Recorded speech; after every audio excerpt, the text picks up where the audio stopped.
Shamash. 46. There is evidence that, like the latter, she could be considered Agadis associated with the earth. 40. She is already attested in the 3rd millennium BCE, possibly as Elias in the early dynastic period in a god list from Abu Salabik. 46, though no references to her are known. A foundation figurine of King Lugal Kaisalsi. The inscription mentions Nanu and Anu as wife and husband. 39. From Iraq from before the 1st millennium BCE, and even in the Neo-Babylonian period she only appears in a single letter. 50. However, she is attested as Anu's wife in documents from the Seleucid period from this city. 31. And at that point in time the Kamites lead goddess alongside her husband. 51. An inscription on a votive figurine of King Lugal Kaisalsi, or Lugal Jai-Perzai, who ruled over Iraq and Ur in the 24th century BCE, refers to Nanu as the wife of Anu. 39. Julia Krull proposes that this was a traditional pairing in early dynastic Iraq. 52. Viewed according to Franz Wigemann, no other direct references to Nanu as Anu's wife are known. 4. A possible exception is an old Babylonian incantation which might refer to her as pure one of An, but this attestation is uncertain. 4. In older literature, an epithet of Ashratam was often translated as bride of An, but this is now considered to be a mistake. 53. The Sumerian term used in it, e.g. I4a, equivalent of Akkadian Kalatum, meant both daughter-in-law and bride, but the latter meaning relied on the social practice of fathers picking the brides of their sons. 53. As an epithet of goddesses, it denotes their status as a daughter-in-law of a specific deity. 54. For example, Aya was often called Kalatum due to her position as the daughter-in-law of Sin and wife of his son Shamash. 55. A goddess named Nine Ursula is described as Anu's Dambanda, possibly to be translated as concubine in God list and equals Anum. 56. According to Antoine Cavigno and Manfred Krebenik, she is also attested in an old Babylonian god list from Marie. 56. Children. Many deities were regarded as Anu's descendants. 57. And he could be called the father of the great gods. 58. It has been argued that Anu's primary role in the Sumerian pantheon was as an ancestor figure. 16. And that the term Ainana, also Ainanaki, Ainana Anna, which referred to various Mesopotamian deities collectively. 59. Means offspring of Anu. 60. And designates specific gods as particularly prominent. 61. Ishka, Adad, the weather god, was consistently regarded as a son of Anu. 62. While some literary texts may refer to Enlil as his father instead, this view was less common and is no longer attested in any sources later than the Old Babylonian period. 62. The only source to directly name his mother places Yorash in this role. 63. Another god frequently regarded as Anu's son was Enki. 64. Nanu was the mother of Enki in the local tradition of Eridu and in the myth Enki and Ninmah. But a hint from the reign of Ishtargan confirms that a tradition in which his mother was Yorash instead also existed. 4. In texts dedicated to Ishka, he and Enki could be referred to as twins, but no analogous epithet can be found in compositions which focus on the latter god, according to Daniel Schmer, because due to his high rank in the pantheon he would not benefit from being called the brother of a comparatively lower ranked deity. 65. Enlil could be called a son of Anu. 66. As already attested in an inscription of Lugazagc. 67. Xiong Huang proposes that this development was meant to reconcile a northern tradition, in which the king of the gods was Enlil, with a southern one, where the same role was played by Anu. 26. Though even in the south, Lagash seemingly belonged to this proposed Enlil tradition. 68.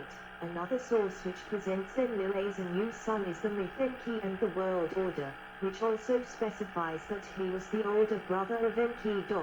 3. However, Enlil's parentage was variable. 2. 3. The tradition in which his ancestors were the so-called Enki deities is now considered conventional by Assyriologists, though materials pertaining to it are difficult to interpret. 69. Enki, the ancestor of Enlil, is not to be confused with the god Enki, as indicated by the different spelling of their names in cuneiform. 70. In yet another tradition, Enlil's father was Lugal-Dukuga, but the texts placing him in this role are relatively late. 71. It is first attested in the god list An = Anum, 8, most likely composed in the Kassite period. 72. Amaru, Marchu, was universally regarded as a son of Anu. 73. Diet Soto Edzard argued that the fact he was not regarded as a son of Enlil instead might stem from his secondary role in Mesopotamian religion. 73. It is also possible that the comparisons between him and Ishkur contributed to the development of his genealogy. 73. It has additionally been argued that a variant writing of Amaru's name, An.Dmartu, and March.tu, 74, represents a conjoined deity consisting of Amaru and Anu. 75. However, according to Paul Al-Anbou, it most likely should simply be read as the Akkadian phrase Dil Amarim, the god of Amaru, as indicated by a Hurrian translation known from a bilingual text from Emma, Daniel Muriwi, which has the same meaning. 74. Texts from the reign of Rimsinai and Sansuiluna identify the love goddess Nanaya as a daughter of Anu. 76. This notion is also present in an inscription of Esarhaddon. 77. Paul Al-Anbou speculates that Nanaya developed in the context of a local theological system in which Anu and Inanna were viewed as a couple, and that she was initially regarded as their daughter. 78. However, as noted by Olga Drunauskarimas, direct references to Nanaya as the daughter of Inanna are not common, and it is possible Thais-Pathet was not treated literally, but rather as an indication of closeness between them. 76. Furthermore, Nanaya could also be regarded as a daughter of the male Yorash, and was sometimes specifically called his firstborn daughter. 79. In late sources, Nizaba could be called a daughter of Anu. 1. However, as noted by Wilfred G. Lambert, at least one text seems to imply a desire not to have Anu as Nizaba's father, 80, and instead makes her the daughter of Iran, in this context identified with Ea and understood as a cosmic river, father of the gods of universe. 81. While Inanna, Ishtar, could be regarded as the daughter of Anu and Antu, the view that she was a daughter of Nana, 82, and Ningal is agreed to be the most commonly attested tradition regarding her parentage. 83. While the standard Babylonian version of the Epic of Gilgamesh, an astronomical text, and the hymn Thoth, Queen of Nippur, refer to her directly as Anu's daughter, according to Paul Al-Anbou, it is not impossible that these statements do not reflect parentage but merely indirect descent, with an implied genealogy in which Anu was the father of Enlil, grandfather of Nana, and great-grandfather of Inanna. 82. Furthermore, the hymn in mention also addresses her as a daughter of the moon god. 84. Ishtaran was at least sometimes described as a son of Anu and Yorash, and as a result the old Babylonian Nippur god list associates him with Uruk. 85. He also could be referred to as Anu Rabu, and Gal, the great Anu. 1. But Wouter Henkelman proposes this epithet is instead a sign that a connection existed between him and the Elamite god Napirisha, whose name was written with the same combination of cuneiform signs. 86. It is possible that in the late 1st millennium BCE attempts at syncretizing Ishtaran and Anu were made during a period of cooperation between the theologians from Iraq, Nippur and Dur, but direct evidence is presently lacking. 87. Further deities attested as children of Anu include the medicine goddesses Ninizina and Ninkarak, also directly identified as daughters of his wife Yorash. 88. Ba, who could be called his firstborn daughter. 89. The weaver goddess Utyu, in a single source. 90. The messenger god Papsukal. 91. Cheshtanana, in a hymn of Shuljai, which also mentions Yorash as her mother. 42. The fire god Gibel, and through association with him also Naskar. 92. Ayu, the divine representation of the planet Mercury, in Seleucid Iraq. 93. And possibly the male Yorash. 94. Whether Anu was the father of Shua in the tradition of his cult center, Alma cannot be determined with a certainty, as the most direct reference. The phrase Aiading Autuzu in a hymn has two possible translations: your father and who engendered you, or your divine father who engendered you. 95. Additionally, some references to Anu as the father of a specific deity might be metaphorical or indirect, as in the case of Nana, typically a son of Enlil and Ninlil. 96. Or Nungal. 97. Anu could also be regarded as the father of various demons. 98. Namash too was viewed his daughter. 99. A group of 7, 8 or 9 Azaku demons called the sons of Anu is also known. 100. In a text referred to as the Nipah Compendium by modern researchers, Laterak is identified both as an Azaku and as a son of Anu. 101. The Epic of Era describes the Sabati as his creations, subsequently given to the eponymous god as weapons. 102. Ancestors. The earliest texts do not discuss Anu's origin, and his preeminence is simply assumed. 10. In later traditions his father was usually Anshah. 103. Whose spouse was Kishar.